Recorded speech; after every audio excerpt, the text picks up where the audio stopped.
Hello, everyone, and happy Tuesday. Welcome to the Open Waters Podcast, episode 2.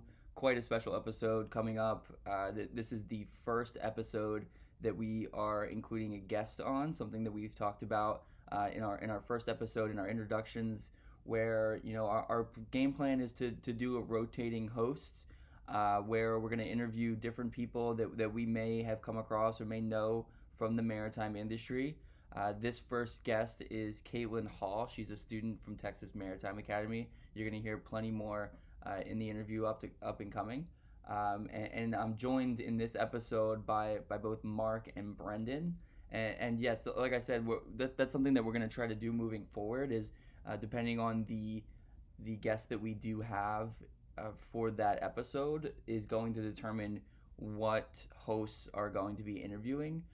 We're doing this for a few reasons, just to keep the podcast, alive and not stale, and also just because we are young professionals, and being a young professional means sometimes doing some longer hours and burning the midnight oil. So I mean that's pretty much what it comes down to. Is in order to keep this thing going and keep content coming out, we thought it would be best if we had a rotating group of 5 hosts who could jump in at any time and really coordinate an interview or get together an episode. So that being said, I hope you all enjoy this upcoming episode. Kaitlin was a great first guest, and I'm really looking forward to sharing this episode. All right, welcome everyone. This is the second episode of the Open Waters podcast. I'm one of your co-hosts, Connor Helm. Mark, I'm Mark Wiggins, another one of the contributors, back again. And I'm Brendan Gilderson. And our awesome first guest ever on the Open Waters podcast is Miss Kaitlin Hall. Hey guys. Yes. So I'm Kaitlin Hall. I'm a graduating senior from Texas A&M Galveston Maritime Academy. I study maritime administration, which is the study of ocean faring, trade, and shipping logistics. It's really broad and inclusive, and I've had a great time in my span at Texas A&M Galveston. And one thing that we were talking about earlier before we started recording was just that there's not a surplus of young people in the maritime industry. And when you first graduate, you go from being a college student surrounded by a bunch of other college students, and then you graduate. And there's, it depends on what sector of the industry you go into, but a lot of the times there's not a lot of young people. So pursuits like this and projects like this, like the Open Waters podcast, I think are super important. And I'm really excited to be here. So thank you. Yeah, and exactly. And I think it kind of goes without saying why we asked you to be the first guest on our podcast. And you can kind of hear it in your voices because we met and Brendan also met you at maritime networking events, and it was very clear from the jump that you were like super bought into the whole maritime industry, and you were interested in pretty much only going the maritime route, like no matter what sector it was. So it was just like super refreshing to hear someone that was like as interested in the sector as or like in the industry as all of us are at this podcast. So it really seemed like a no-brainer. So we were thinking about who to bring on first. And I think Brendan and I were both like initially we're like, Kaitlin, I think this is a great person to bring on, which is probably like really cool to hear. But those are the kind of things that like the podcast I think is going to be really good at doing, and is like kind of connecting us and bringing like young people together. And clearly, we met before, and you left a lasting impression on both of us that we thought that you'd be a great first guest. To kind of talk about your experiences and also, we're not only, interviewing people who have graduated. You are a perfect example of someone who has not graduated from a maritime academy just yet. You're current student. So we're going to kind of talk about that moving forward. But yeah, I mean, we met at the Propeller Club event in New Orleans, which obviously anytime you can get a bunch of like former sailors or maritime industry people and you bring them to Bourbon Street, it's usually an interesting time. So it was great. That was the second, I think, Propeller Club conference that I had gone to. The first one I went with Brendan in Norfolk. So that was fun as well. And then Brendan, when did you meet Kaitlin? So I met Kaitlin at CMA in Stanford our senior year in the spring semester.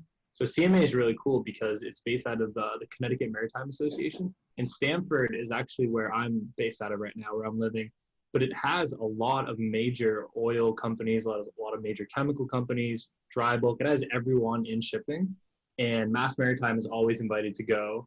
SUNY Maritime's usually there, Kings Point, and then Texas Maritime was there when I met Kaitlin. And that was pretty cool because when I went down to Norfolk with Connor, I hadn't met Texas kids before, and we met them there, and they're really nice. And then continued the tradition as well at CMA. So Yeah, for sure. No, I think it's really interesting to see. And on my LinkedIn profile, for the longest time, I had all of the like the public, like the events that I had gone to. I had that listed because I had met so many people that I was hoping that maybe someone saw my LinkedIn profile, they'd be like, where did I know this kid from? And then they're like, okay, he went to this event. Just because I think that like going to these events is so huge for us, especially as students, like going and meeting companies and meeting recruiters too. Recruiters are the big one.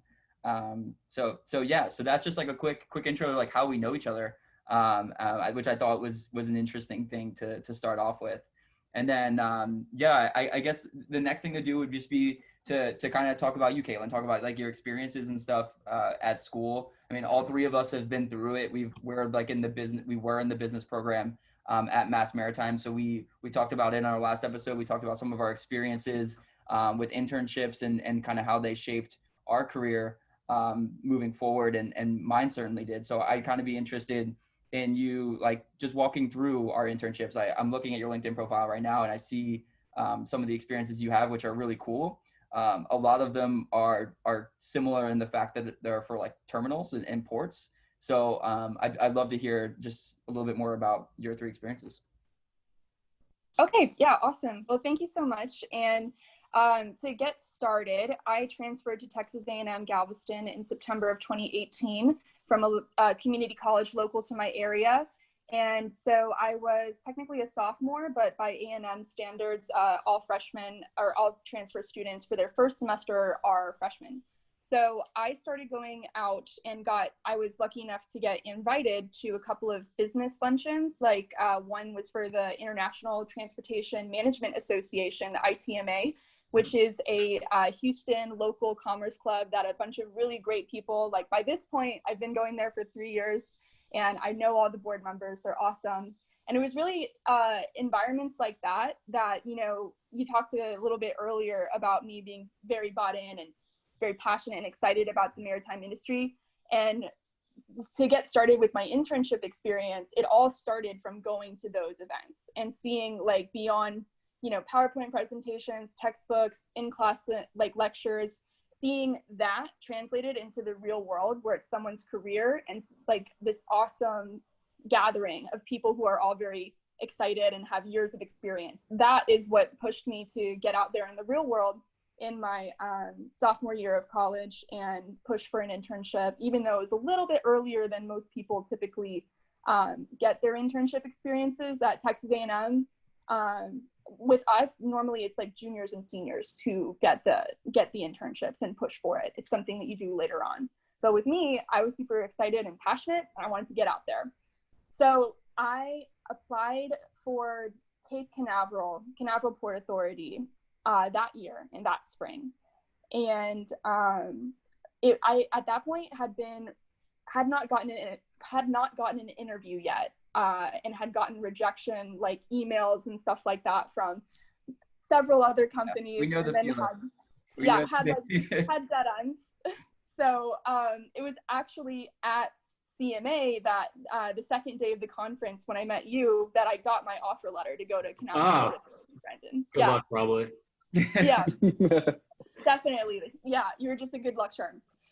And there, I worked for Canaveral Port Authority for 3 months.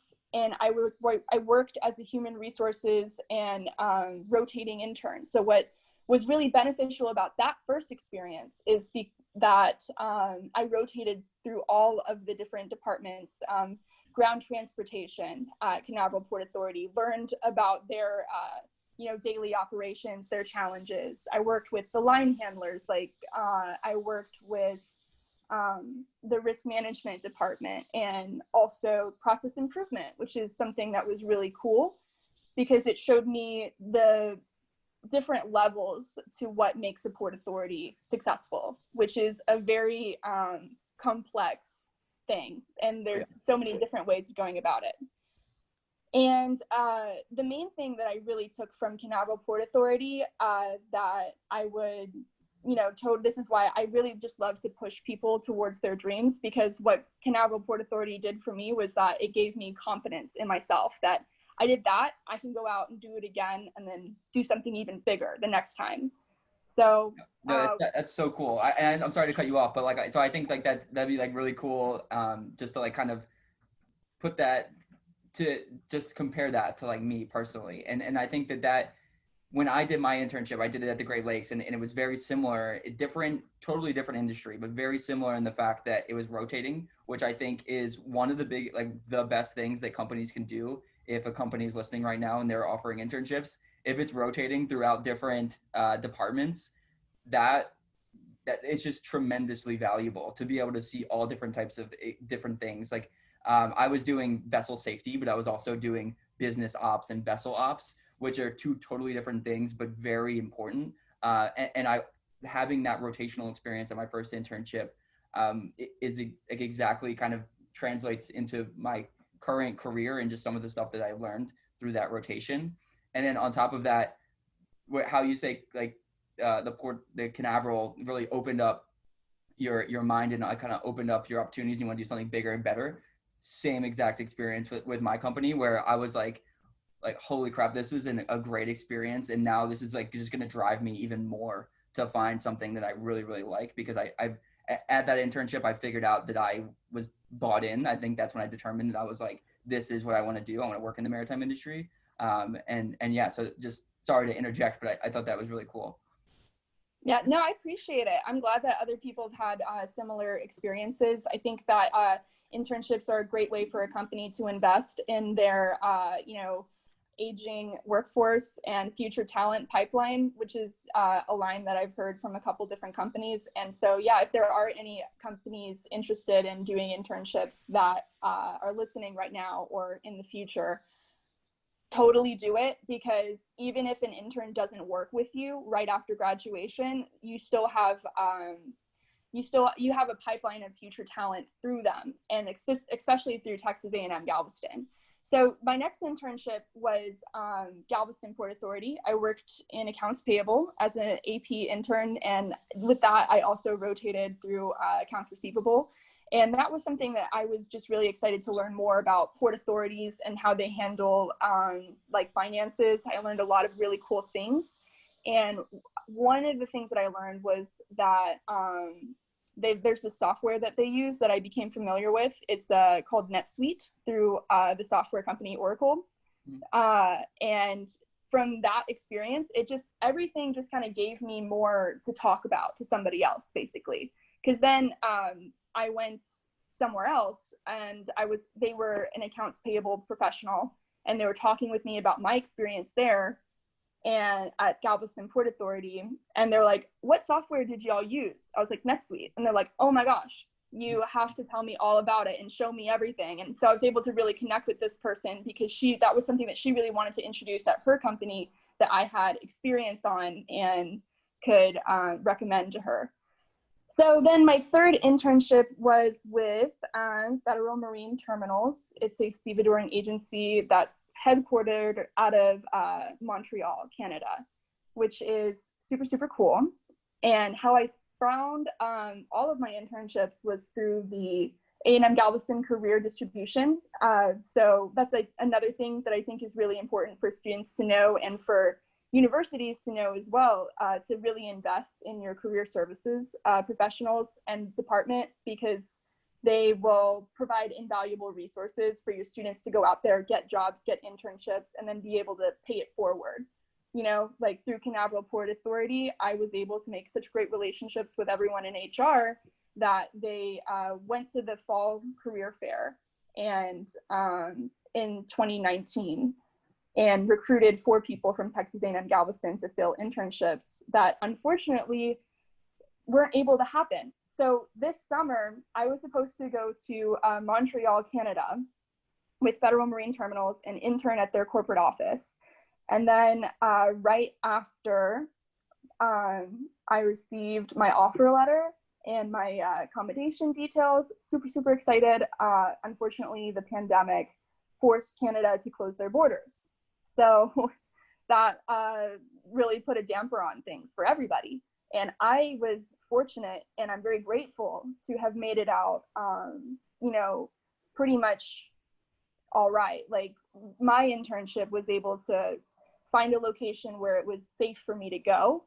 I went to Tampa, Florida, and at that specific location, like, they had not had, FMC hadn't had an outbreak, and everyone was being super safe, and there was not a significant risk. So they allowed me to finish my internship, to complete my internship, not in Canada, but in Tampa.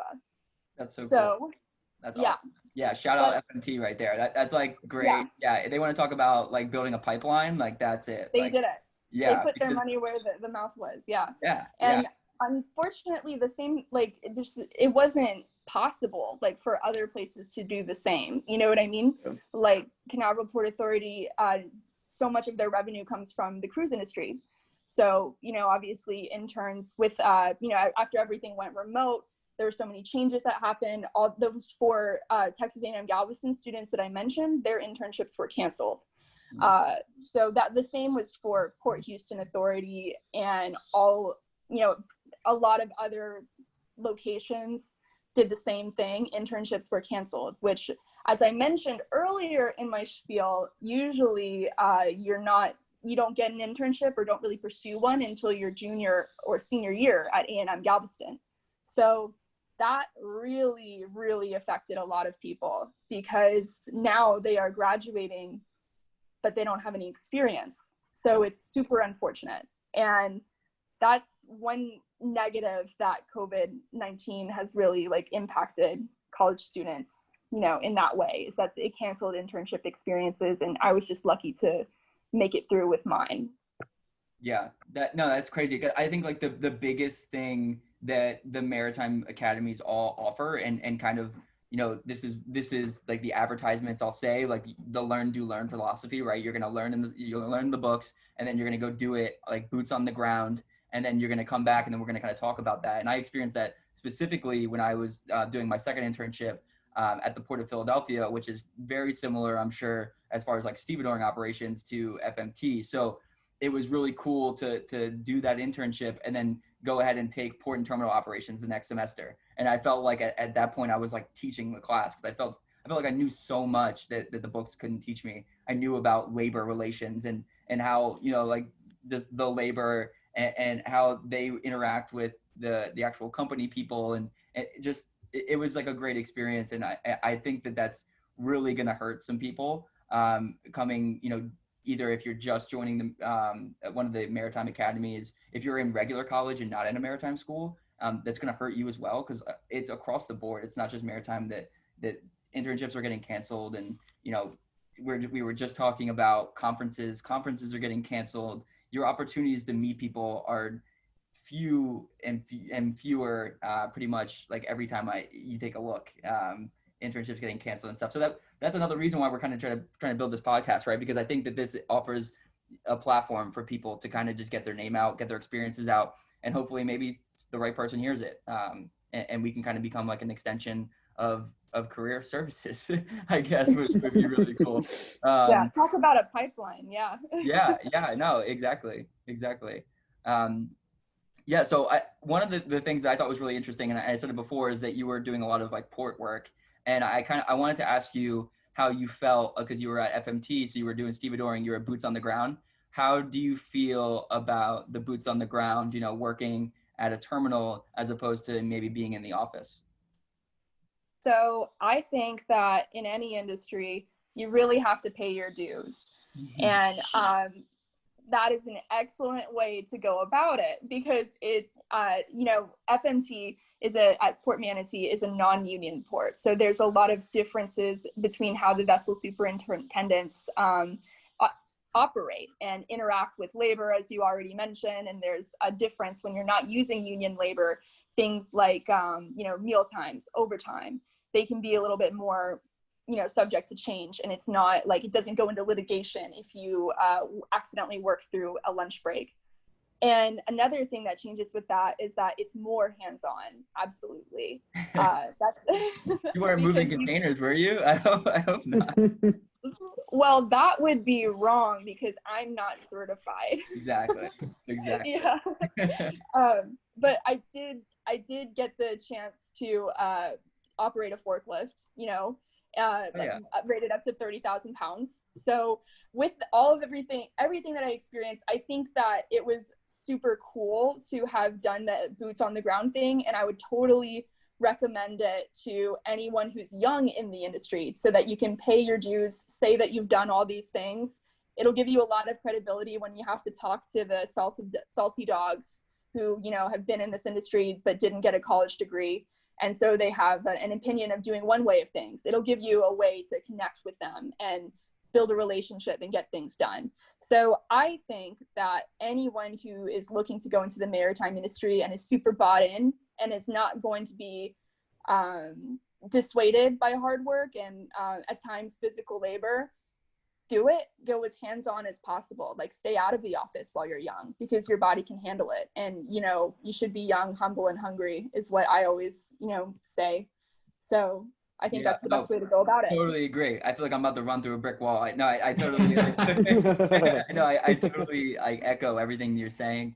I didn't have the ability to actually get more hands-on because, like I said, there was that union labor on the terminal, so couldn't really get involved with that. But I will say 100% that I feel like I have a step advantage on a lot of people that work in my industry and a lot of people that are in my own company when it comes to terminal operations, just because I spent a little time relatively. I was only there for 3 months, but just because I spent those 3 months and worked through issues that arose day to day on the operations side of moving containers, I really do feel like I have a competitive advantage. And I think that is the same for pretty much every internship and every sector in our industry. If you intern there, like you're just going to know more than someone coming in without that internship experience, which kind of brings us back around to why, this is so important to a lot of people in our industry, that we're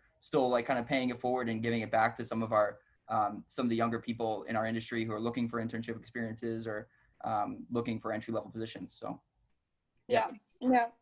I totally agree with everything you're saying. And then another benefit to, that I kind of covered a little bit is that I have more to talk about. And that's one of the biggest struggles that most college students experience. It's really difficult to find something to relate to when you're talking to people who are 30 to 40 years older than you and you need something out of them. Like working in any area of the industry will really give you that first, connecting factor. So I just think that the more passionate you are about something and the more that you've experienced it in the real world, the better you'll fare. And that's the first thing, really, is it all comes down to passion. Agreed. Totally agreed. So let's kind of wrap things up because, as you said before the show, you are in Honolulu, which we're all totally jealous of. I actually get to go. I have my first vacation since I started, like my first official vacation. I'm going to Aruba January 2nd. So let's first hope that none of the restrictions get brought down again, because I am in New York City, so New York just got more restrictions and all. We can talk about that forever. But I kind of wanted to end with what you're doing with the Maritime Business Associates, the MBA for short, the club that you were a co-founder of, I believe, and then you're now president of. So I'd love to kind of hear about it, because I just reading through what you were telling me about it beforehand. It seems like exactly what we need across pretty much every maritime academy, every college that offers some kind of freight or logistics career path or degree program. And I also think it does share some values with the way that we met, which is through the Propeller Club, and which I'm a board member of, and something that we have to drive as young people. We're trying to push, into these networking, these professional networking associations. So yeah, I would just love to hear more about it. Yeah, so thanks for the introduction about MBA. It's something that I'm super passionate about and very excited to continue into the next year. And to give a brief overview, the Maritime Business Associates at Texas A&M Galveston is an organization that was founded by myself and then 5 other students in December of 2019. And we are a club that is focused on identifying, motivating, and assisting qualified Texas A&M Galveston students towards achieving their career goals. So we specifically really, we really focus on getting people the knowledge of how to conduct yourself in different situations and how to set yourself up for success when you go and talk to somebody. And then we push them to go out there and do that. We're sponsored for most of our events. We've been sponsored through Texas A&M Galveston's Maritime Administration Department, which has been really cool because they've paid for us to go out to different Commerce Club, meetings and everything like that. And that's where we can take the education that we give through PowerPoint presentations, different exercises where we have everybody pick a partner and review their resume. That's where we take all of that knowledge and then go push it out into the real world. And another thing that I think that we are really looking forward to getting back into is doing tours of vessels and different office visits for companies. We've had the opportunity to visit a couple different companies in the Galveston and Houston area and just introduce ourselves and get some people connected. There were some people who obtained internships actually through those meetings. And that's something that's super cool. I'm so glad that I was part of the project that enabled those people to get in those rooms and meet people who were going to help, them out after graduation. So another thing that we do that has been really easy to continue through COVID is host industry speakers, and they cover different educational topics. And sometimes those people can be, a good example would be the last meeting that we had. We had a recent graduate from California Maritime, and how we met is just through LinkedIn. We just had similar interests, and his name's David Henderson. He was really awesome and spoke to our group about his experience graduating and then finding a job and moving across the country during the pandemic. So he was a great resource for our membership to just learn about the general industry, another avenue of business they could go into, and then also sometimes that it's necessary in life to take a great big leap, which is exactly what he did. And then at that same meeting, we had our university president, Colonel Mike Fossum, speak about the same thing. So we really put together programs that are educational and I think kind of inspiring, because that's what I really want to leave Texas A&M Galveston with, especially during the pandemic, is just that, yeah, things are not ideal right now. Classes, online classes, they stink. They do, but when you don't want to live your life like that for months on end, just hating at school and not being passionate. You have to find ways to persevere and keep your passion, which is something that MBA has really been able to help me keep hold of. Awesome. That's literally so cool. No, it's awesome that you went and started that. I started a club at Maritime as well that wasn't nearly as successful or had a great story behind it as that. I mean, you're talking about teaching people how to conduct themselves when they're in different situations and how to be professional. And I think that you kind of fully embody that. If I can give you a little shout out here, I mean, you did absolutely great today.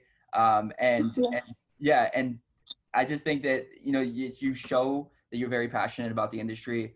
You reflect a lot of the same passion and qualities that I think everyone in this podcast, all the hosts have. And that's the reason why we all came together to do this, is the kind of the exact reason and the things that you just talked about.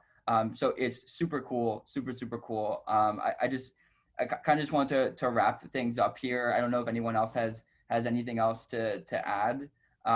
But yeah, Maritime Business Associates, I hope that somehow makes its way to Mass Maritime, because I think that that's something that not only career services could really benefit from, but I think the students as well, especially being in their room that they grew up in their parents' house, taking accounting and maritime classes and things like that, and just you're kind of losing that vision of like getting your hands dirty or boots on the ground, like we keep mentioning. And I think that can kind of ground you and bring you back in this like weird time that we're in with COVID. Yeah, student organizations are more important now than ever because it's a break from everything, and I just really hope that, so Texas A&M Galveston is going to be continuing online remote learning into the spring, but they're slowly reintroducing in-person classes with a remote option. I think that's what they're going to be offering for those who can't make it out there because they're worried about infecting their family or anything like that. And yeah, just now more than ever, we need to focus on keeping our passion regarding the maritime industry and staying connected. And I really, really appreciate your inviting me to do this podcast. It's actually the first time I've ever done something like this, so I'm glad I did well. And well, I just hope this project continues and grows. Yes, for sure. No, very similar first time doing a podcast for all of us, right? I mean, we haven't really done podcasts before either. So no, it's so great, and it was great having you. Thank you so much, Kaitlin. We will definitely be following along in your journey through Texas A&M Maritime. And yeah, good luck. And I mean, I guess your semester is like pretty much over, right? So you have the spring semester starting up in a few months. So yeah, we'll definitely follow along, and we'll keep in touch for sure. Yeah, thank you so much for inviting me. And good luck with the podcast. I'll definitely continue to follow, and I'm glad that you guys have all taken the initiative to get this going. Thank you.